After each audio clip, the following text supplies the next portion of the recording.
One of my predictions for 2024 was that there will be an attempt to make an AI generated word go mainstream. And today I got curious just to see what I would get because robots learn and use language in a different way than humans learn and use language. So I got here, I fired up the computer, and this is what I got. Right away, I got a lot of words relating to light or glowing, right? I got words like symbiolume, zephyr gleam, ether glow, galaxy glow, solemn shine, aurora dazzle. Like, these are all words that ChatGPT defined as like glowing light, radiant light, multicolored light, and it was all very like fantasy or science fiction to me. And in between all of those glowy light words, I did get some other types of words. I got mind sculpture, which is like refining and shaping your thoughts, and I'm pretty sure people have said that before, but whatever. And I also got cosmoforge, which is defined as something that creates celestial bodies, right? Cosmic entities. And I can see that one having a more religious bend to it, right? Like the cosmoforge created the universe, right? God created the universe, right? Sounds similar to me. But eventually I had to be like, cut the shit, right? Let's do something that doesn't have to do with light or glowing or aura. And I got words like chronodex, chronocrest, and chronoflux.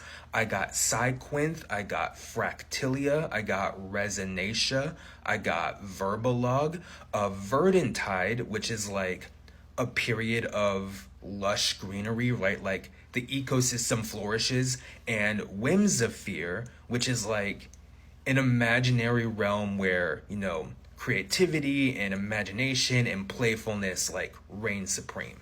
Now, at this point, I'm thinking I need to switch up the prompt, right? Because just asking ChatGPT to create a new word is leading it to go into the hypotheticals. Like, sequinth means a hypothetical particle or entity theorized to exist at the intersection of consciousness and quantum physics, possibly responsible for phenomena such as telepathy or precognition.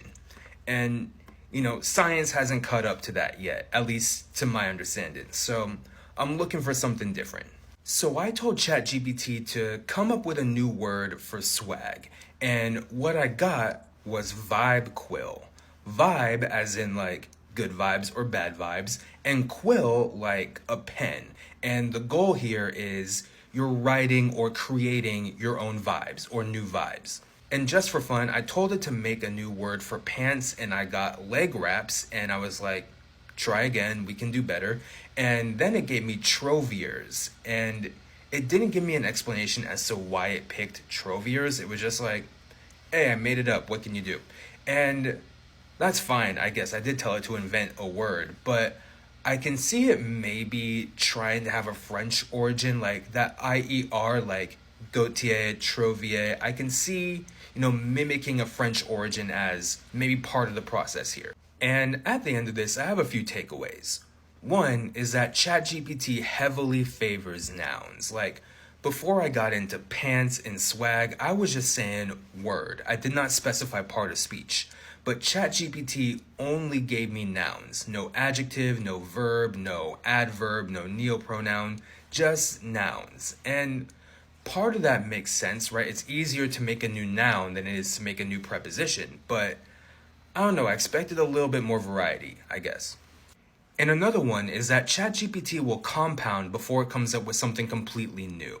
You gotta get through the leg wraps to get to the troviers. And I think this might be able to be explained by the fact that ChatGPT and large language models work on frequency, right? Like they analyze words that frequently appear around each other, and that's how it creates its sentences. So I can see it analyzing words and suffixes that, have a tendency to stick to other words and prefixes and run from there before anything else.